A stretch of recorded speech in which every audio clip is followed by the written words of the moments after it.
함께 보실 말씀 신명기 26장 12절에서 15절 우리 함께 교독하고 15절 같이 읽겠습니다. 교독하고 12절 제가 읽습니다. 셋째 해 곧 11조를 드리는 해에 내 모든 소산의 11조 내기를 마친 후에 그것을 레위인과 객과 고아와 과부에게 주어 내 성읍 안에서 먹고 배부르게 하라. 그리할 때에 네 하나님 여호와 앞에 아뢰기를 내가 성물을 내 집에서 내어 레위인과 객과 고아와 과부에게 주기를 주께서 우리에게 명령하신 명령대로 하였사오니 내가 주의 명령을 범하지도 아니하였고 잊지도 아니하였나이다. 내가 애국하는 날에 이 성물을 먹지 아니하였고 부정한 몸으로 이를 떼어두지 아니하였고 죽은 자를 위하여 이를 쓰지 아니하였고 내 하나님 여호와의 말씀을 청종하여 주께서 내게 명령하신 대로 다 행하였사오니 원하건대 주의 거룩한 처소 하늘에서 보시고 주의 백성 이스라엘에게 복을 주시며 우리 조상들에게 맹세하여 우리에게 주신 젖과 꿀이 흐르는 땅에 복을 내리소서 할지니라. 아멘. 네, 인사합니다. 아버지 예수님. 예수님의 은혜 평강이 넘치시기를 축원합니다. 아멘. 아멘. 네, 오늘 함께 읽으신 신명기 26장 12절에서 15절 오늘 본문을 토대로 제3년의 11조 의미라는 제목으로 말씀 듣겠습니다. 제3년의 11조 의미. 우리가 지난 시간에 26장 1절에서 11절까지 살펴봤는데요. 이것은 이제 하나님과의 관계에 대해서 설명하고 있고 오늘 보면 12절부터 15절까지는 이웃과의 관계에 대해서 설명하고 있는데요. 자, 여러분들 우리가 하나님과의 관계, 하나님을 섬길 때 어떻게 섬길 것인가에 대해서 지난 시간에 토지소산의 감사 방식이라는 제목으로 말씀드렸죠. 토지소산의 감사 방식. 토지소산의 만물을 드리라 그랬죠. 이것은 역시 이제 천년매를 하나님께 드릴 것을 얘기하는 것인데 상징적인 의미로 우리 구원받은 백성들이 첫 번째로 드려야 될 것이 우리 자신이다 그랬습니다. 우리의 몸을 드리고 우리 자신을 하나님께 드리며 나아갈 때 하나님께 그 다음에 이제 또 예물들을 하나님께서 받으신다는 것입니다. 우리를 받으실 때 우리가 드리는 예물도 함께 받으신다. 자, 토지소산의 감사 방식은 우리를 드리는 거예요. 그러니까 두 번째가 뭐였냐면은 택하신 곳에서 나아가라. 교회를 통해서 드리라라는 것입니다. 그래서 우리가 하나님께 우리 자신의 인생을 드리고 우리의 육신을 드리고 우리의 영혼을 드리고 모든 걸 드릴 때 교회를 통해서 교회를 섬김으로 드리게 되는 줄로 믿습니다. 교회를 통해 드리라 하나님께서. 자, 토지소산의 감사 방식 세 번째로 뭐였냐면 레위인과 우거하는 객과 그 다음에 함께 즐거워하라. 그러니까 나누면서 드리라. 이게 이제 하나님께 감사할 때 하나님께 이웃과 함께 나누면서 감사. 이 하나님께 이제 우리를 드리는 하나님 감사하는 방식이라는 거예요. 토지소산의 감사 방식. 이제 하나님과 관계를 얘기하는 것이고 오늘 12절부터 15절까지는 이웃사람 관계를 이제 설명하고 있는데요. 자, 그래서 이제 오늘 본문에 독특한 겁니다. 이게 그러니까 이제 안식일을 기준으로 해서 안식일이 7년이잖아요. 7년 만에 안식일인데 자 3년 차, 6년 차 이렇게 해서 이제 11조를 또 내는 또 해가 따로 있었다는 것입니다. 자, 이것이 뭐냐면 제3년 차의 11조. 그러니까 이제 우리가 늘 매년마다 11조를 드리고 매달마다 11조를 드리는데 이스라엘은 율법에 뭐라고 나와 있냐면 제1의 11조가 있었고 제2의 11조가 있었고 제3의 11조가 있었습니다. 이거 어마어마하게 드린다 하나님께. 제2의 11조는 뭐였냐면 중앙 성소에 드렸습니다. 그래서 이제 레위인과 그리고 이제 그런 축제와 제사 때 하나님께 충분히 쓸 수 있도록 제2의 11조를 드렸어요. 그것이 신명기 14장 22절에서 23절 나오는데 자, 너는 마땅히 매년 토지 소산의 11조를 드릴 것이며 내 하나님 여호와 곧 여호와께서 전에 그 이름을 두시려고 택하신 곳에서 내 곡식과 포도주와 기름의 11조를 먹으며 내 소와 양의 처음 난 것을 먹고 내 하나님 여호와 경영을 항상 배울 것입니다. 그러니까 이제 이스라엘 백성들이 축제를 하고 그 수확물에 대해서 하나님 감사하면서 드릴 때 제2의 11조를 드리고 이번에 이제 3년마다 제3의 11조를 드리는데 이거는 구제에 포인트가 맞춰 있습니다. 구제, 나누는 거예요. 구제 용도로 드리라는 것입니다. 자, 내용 한번 살펴보도록 하겠습니다. 제3년의 11조의 의미. 자, 첫 번째로, 자, 모든 소산의 11조를 드리라. 이렇게 말씀하셔요. 12절 초반부로 같이 읽습니다. 시작. 셋째 해 곧 11조를 드리는 해에 내 모든 소산의 11조를 내기를 마친 후에. 아멘. 자, 세 번째 11조. 어마어마 드리죠. 10의 3조. 네. 모든, 자, 셋째 해에 모든 수입의 10분의 1을 드리라는 거예요. 또 하나님께서 이 구제를 위한 것입니다. 이게 10분의 1을 드리라. 자, 금방 말씀드린 대로 안식년을 기준으로 해서 3년차, 6년차에 드렸던 11조입니다. 이것이 11조는 일단은 그 야곱의 서원이기도 했습니다. 야곱이 이제 형 에서의 낯을 피해서 바단 아람으로 피할 때에 베델에서 이제 이렇게 잠을 자잖아요. 그리고 꿈속에서 이제 천사가 오르락내리락 하고 여기 이제 그 베델을 만난 거예요. 그러면서 이제 이렇게 약속을 하고 하나님께 소원합니다. 자, 창세기 28장 22절에 내가 기둥으로 세운 이들이 하나님의 집이 될 것이요. 하나님께서 내게 주신 모든 것에서 10분의 1을 내가 반드시 하나님께 드리겠나이다. 내가 여기 돌아올 때 하나님께 지켜주시고 함께 하신다면 하나님께 내가 10분의 1을 하나님께 드리겠나이다. 이렇게 소원을 해요. 여기서 뿌리를 근간을 두는 것인데 이렇게 해서 참 대단하죠. 이스라엘 백성들 하나님께서 그렇게 10분의 1씩 드리라고 말씀하셨어요. 첫 번째 제1의 11조, 제2의 11조, 제3의 11조, 제3의 제2의 11조. 이게 제1의 11조는 온전히 하나님께 또 10분의 1을 하나님께 드리면서 이걸 공동체를 위해서 신앙 공동체에 쓰시겠고, 제2의 공동체는 중앙 성소에 드리겠고, 제3의 11조는 구제를 위해서 드리겠다. 이 10이라고 하는 숫자가 그러니까 이제 제가 오전 대회배 때, 새벽 예배 때, 저녁 예배 때, 수요예배 때 막 나가죠. 그러니까 예배를 다 참석하시면은 뭐 너무 좋겠지만 이게 이제 참석 못 하시는 분은 중간에 끊어져요. 자, 그러니까 이제 생각나는 대로 막 말씀을 드리는 건데 또 반복할 겁니다. 10이라고 하는 숫자가 만수를 얘기한다고 했습니다. 그러니까 10분의 1이라고 하는 것이 하나님께 주신 꽉 찬 수예요. 꽉 찬 수, 만수. 하나님께 나에게 주신 꽉 찬 모든 수입의 10분의 1을 하나님께 드림을 통해서 우리 모든 것을 하나님께 드린다라고 하는 것을 상징적으로 드러낸다는 것입니다. 만수예요, 만수. 그래서 여러분들 그 애굽에서 10번을 거절하잖아요. 애굽의 바로가 10번을 거절했다는 것은 완벽한 거절을 말하는 거예요. 꽉 찬. 11번, 12번, 13번 갈 필요도 없어요. 10번을 딱 거절했다고 하는 것은 10번이에요. 완벽한 거절을 말하는 것입니다. 그러면 두 번째, 라반이 품삯을 10번을 반복했다. 그러면 철저한 속임수를 말하는 거예요. 완벽한 속임수를 말하는 것입니다. 그 다음에 이제 계시록에 보면요, 이제 적그리스도 국가에 대해서 뭐라고 표현하냐면 10불을 가졌다고 표현해요. 10불. 그러니까 사람들이 이 10불을 갖다가 이렇게 이제 그 해석을 할 때 10불이면 뿔은 권세를 말한단 말이죠. 그러면 10개 국가를 말하는 것인가? 아니에요. 10불. 10불은 완벽한 권세를 말하는 거예요. 마지막 대환란을 주도할 수 있는 적그리스도의 권세는 완벽한 권세입니다. 지금 미국의 대통령 권세 이 정도가 아니에요. 전 세계를 통치할 수 있는 완벽한 권력을 말하는 거예요. 이 권력을 가지고 경제, 돈을 딱 틀어잡고 그리고 우리를 시험합니다. 이게 이제 10불이 나와요. 거기서. 이거는 이제 다시 말씀드리면 10개의 국가를 말하는 것이 아니고 완벽한 권력을 의미한다라고 볼 수 있습니다. 그 다음에 오순절 성령도 마찬가지죠. 여러분들 40일 동안 예수님께서 부활하신 다음에 제자들과 함께 하셨고, 자, 이제 예수님께 그 약속을 하세요. 이제 열흘 동안 50일 만에 이제 성령께서 임하시는데, 열흘 동안, 그러니까 완벽한 기도를 말하는 거예요. 완벽한 기도. 열흘 만에 성령께서 임하셔요. 초대교회에서 열흘 동안 마가의 다락방에서 기도했어요. 그냥 꼭 10일이라고 하는 숫자가 그런 뜻입니다. 10이라고 하는 것이 그래서 꽉 찬 수, 완전수, 이런 얘기예요. 그래서 이제 10의 1조라고 하는 것은 우리에게 꽉 주신 것들을 거기에 띄어가지고 10분의 1을 드리는 거예요. 이스라엘 원래 이스라엘 백성들이 이렇게 많았어요. 이렇게 하라고 하셨습니다. 자, 두 번째 보겠습니다. 제3년의 11조의 의미, 제3년. 자, 레위인과 객과 고아와 과부에게 주라.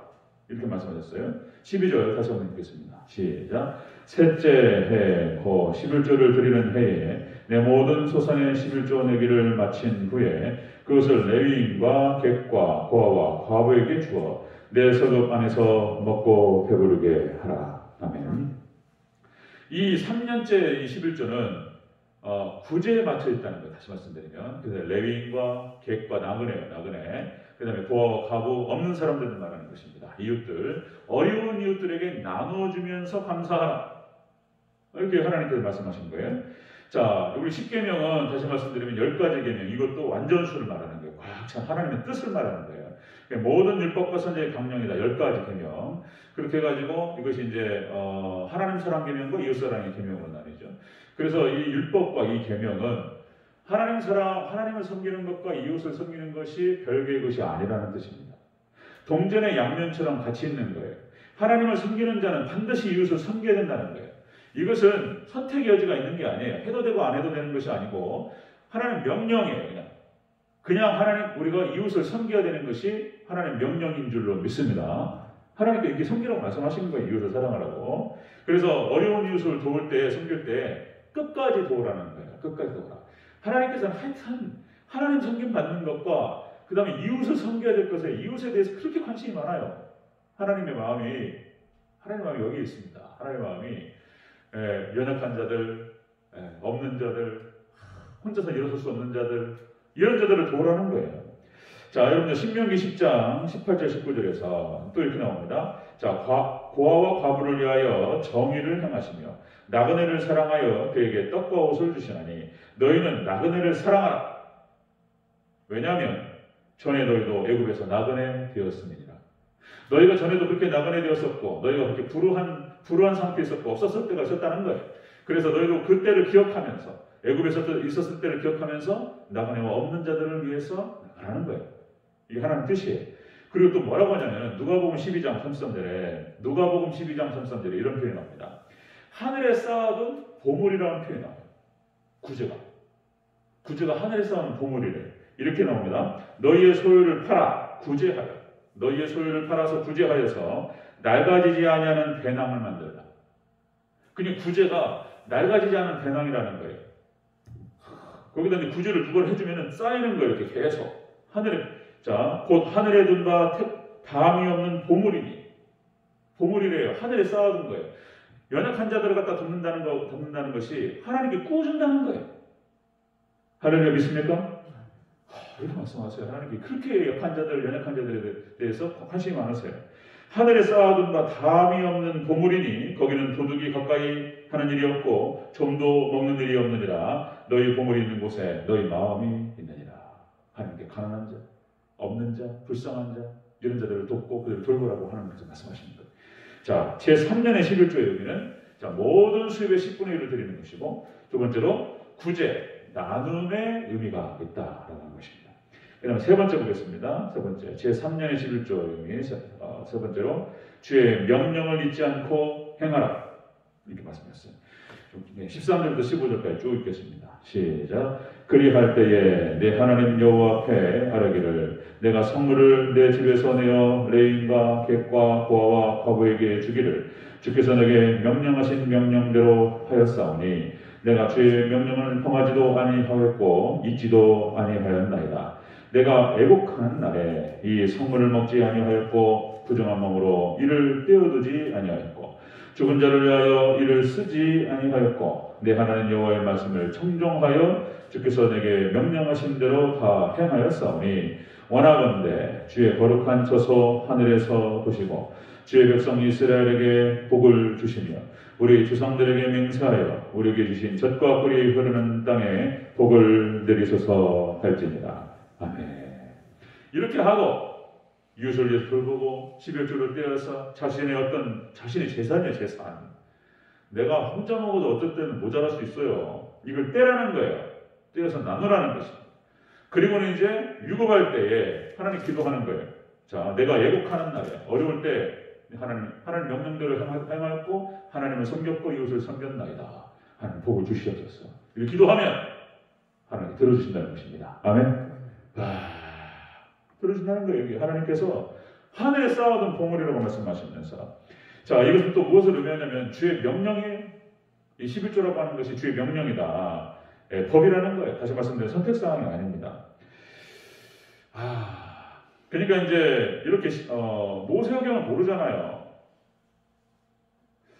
그냥 지금 이제 신학이 다 무너져가지고 아직도 그 논쟁을 하고 있어요. 아직도 그 논쟁을 하고 있어요. 그러니까 뭐 율법주의냐? 우리는 복음으로 구원을 받지 율법으로 구원받냐? 뭐 이러면서 모세오경을 뭐 몰라요.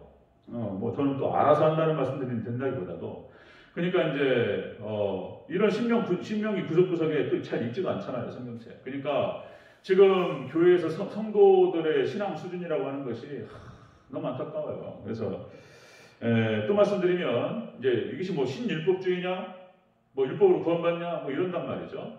자, 또 말씀드립니다. 계속 반복하고 우리가 이제 뭐 우리의 이제 머릿속에 마음을 새겨야 돼요. 여러분들 율법 속에 복음이 있습니다. 그리고 복음 속에 율법이 있어요. 율법 안에 구약 성경 전체에 예수님의 피가 흘러요. 그래서 어떻게 너희가 구원을 받을 것인가에 대해서 구약 성경이 쭉 기록됩니다. 예수님의 보혈의 피가 흘러요. 율법 안에 예수님의 복음이 있는 거예요. 그리고 예수 그리스도에 오셔가지고 자 십자가 보혈의 피로 우리를 구원하셨어요. 자 인생의 모든 눈물과 고통이 있어요. 인생을 살아간다는 것이 광야를 걷는 것과 같고 참 어려워요. 그러나 이렇게 우리 인생 가운데 이런 고통과 눈물이 있는 이유는 우리 죄 때문이에요. 죄 때문에. 이 죄를 결국은 우리의 고통과 눈물을 갖다가 우리가 덜 할 수 있고 우리가 조금이나 줄일 수 있고 그래서 우리 여기서 벗어날 수 있는 길은 여러분들 오직 십자가 예수님 보혈의 피밖에 없는 줄로 믿습니다. 예수님 피밖에 없어요. 그래서 이스라엘 백성들이 유월절을 지내고 그 고통에서 벗어나요. 예수님 피입니다. 그리고 또 구약 성경에 역시 속죄제사, 광야에서 속죄제사를 통해 가지고 하나님께 드림으로 말미암아서 이스라엘 백성들이 가나안 땅에 들어가요. 그리고 구약 성경에 나타나는 모든 개혁과 모든 회개에 예수님의 피가 흐르는 것을 볼 수 있습니다. 율법 속에 복음이 있고요. 그리고 우리가 예수 그리스도를 말미암아서 우리가 구원을 받았어요. 하나님 백성이 되었습니다. 우리 믿음으로 구원받는 줄로 믿습니다. 그러나 우리가 믿음으로 구원받은 백성들이 살아가면서 믿음으로 구원받은 하나님 백성들이 살아가는 방식이 뭐냐면 하나님 말씀에 계명에 순종하면서 하나님 사람과 이웃 사람의 정신을 지키며 살아가는 거예요. 이거를 지키면서 구원받는 게 아니고 우리가 잘 구분을 해야 돼요. 그리고 우리 하나님 백성들이 살아가는 방식이 뭐냐면 이 말씀에 순종하면서 따라가면서 사는 것인 줄로 믿습니다. 자, 이런 건데 하나님께 또 여기서 약속하시는 게 뭐냐면 그러니까 금방 말씀드린 대로 14절에 내가 애곡하는 날에 어려울 때 하나님께서 우리가 이렇게 평상시에 하나님을 순종해 있어요. 그러면 하나님께 다 복을 주시겠다는 거예요. 자, 말라기 3장 10절 잘 아시죠? 물질 축복의 통로입니다. 11조가. 자, 만군의 여호와가 이르노라. 너희의 온전한 11조를 창고에 들여 나의 집에 양식이 있게 하고 하나님의 양식이 있게 하는 거예요. 자, 그것으로 나를 시험하여 내가 하늘문을 열고 너희에게 복을 쌓을 것이 없도록 붙지 아니하는가 보라. 11조를 통해서 하나님께서 복을 주시겠다라고 말씀하셨어요. 물질 축복의 통로다 이렇게 말씀하시는 거예요. 또 한번 간단하게 말씀을 드리면 제가 이제 시골교회에서 있었던 그 경험 그러니까 이제 CCC 지도교수고 이게 기독교 선교단체 지도교수고 CCC 출신이고 오랫동안 신앙생활을 해왔던 분이잖아요. 그런데 그러니까 이게 파라처치라고 해가지고 기독교 이제 대학가에 있는 선교단체라든지 뭐 내비게이터 그다음에 IVF, CCC 뭐 여러 가지 선교단체가 있습니다. 이 선교단체가 교회론이 약해가지고 교회 공동체에 대한 그런 개념들이 약해서 이게 11조 문제가 가장 큰 문제예요. 11조 문제가 11조 안 해요. 11조 안 하고 뭐 어쩌겠습니까?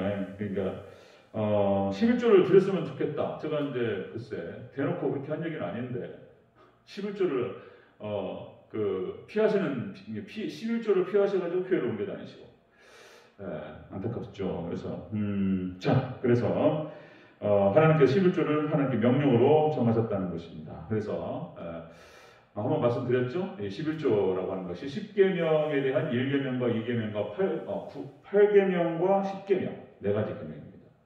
그래서 11조를 안내물을 통해서 하나님께 11조 생활을 하지 않음을 통해서 이 네 가지 계명을 어기게 되는 것이다. 자, 너는 나의 다른 신을 내게 잊지 말지니라. 1계명. 두 번째가 우상을 섬기지 말라. 이렇게 두 번째 계명 말씀하셨고, 여덟 번째가 도둑질하지 말라. 열 번째가 내 이웃의 집을 탐내지 말라. 그래서 11조 생활을 안 하는 걸 통해서 이것도 조심해야 될 것 같아요. 저도 이제 기존 성도들에게 말을 많이 해야 되겠고, 복을 축복의 통로니까 새로운 성도들한테는 이거는 조심스럽게 제가 이제 접근을 해야 되겠다. 그런 생각하게 되는데 그렇습니다. 자, 강단에서 이렇게 선을 분명하게 그러지 않으면 이게 인터넷에 한번 들어가 보세요. 10계명의 11조에 대해서 의견들이 얼마나 많은지, 내도 되냐, 안 돼도 되냐, 의견 분분하면서 자기 소견에 오른 대로 엉망진창이 되는 것이죠. 강단에서 분명하게 얘기하지 않으면 이렇게 되는 거예요. 자, 여러분들 그 이신칭의 교리가 종교개혁 때 루터를 중심으로 해가지고 종교개혁 구원론이 정리가 되는데, 그러니까 이신칭의 교리가 로마서를 통해서 드러났다는 거예요. 1000년 동안 한 번도 이 얘기를 하지 않았다는 것입니다. 그러니까 우리가 알고 있는 단순한 교리 하나가 이것을 얘기하지 않음을 통해서 1000년 동안 다치기도 하는 거예요. 안타깝고 그런 얘기죠. 여러분들 역시 우리의 신앙은 철저하게 말씀 중심으로 세워져야 될 줄로 믿습니다. 하나님 축복이에요. 축복을 주시겠다고 말씀하시는데 엄청난 축복이 따라옵니다. 한 가지만 더. 그러니까 유럽과 미국이 유태인이 물질 축복, 물질을 모두 다 갖고 있는 이유가 뭐였냐면 11조 때문에 그래요. 11조 때문에. 하나님께서 유태인 청교도들이 철저한 11조, 철저한 죄의 성수, 하나님께 세계를 지배할 수 있도록 도와주셨던 거죠. 자, 우리 한국교회가 우리 바른 신앙을 바로 세울 때 하나님께서 우리에게 힘을 주실 줄로 믿습니다. 그 사람에게 힘을 주셔요. 두고 보세요. 철저한 신앙으로 바로 서 있는 그 사람에게 하나님께서 결정권을 주시고 힘을 주셔요. 드리겠습니다. 자, 새 정리하겠습니다. 제3년의 11조의 의미, 모든 수입의 10분의 1을 드리라. 이것은 제3년의 11조는 구제를 위한, 나눔을 위한 것이었고요. 그리고 이 말씀은 세 번째로 하나님의 명령이고 법이었다라고 하는 것입니다. 철저히 말씀 위에 바로 서서 하나님께 붙들려서 쓰임받는 저와 여러분 되시기를 축원드립니다.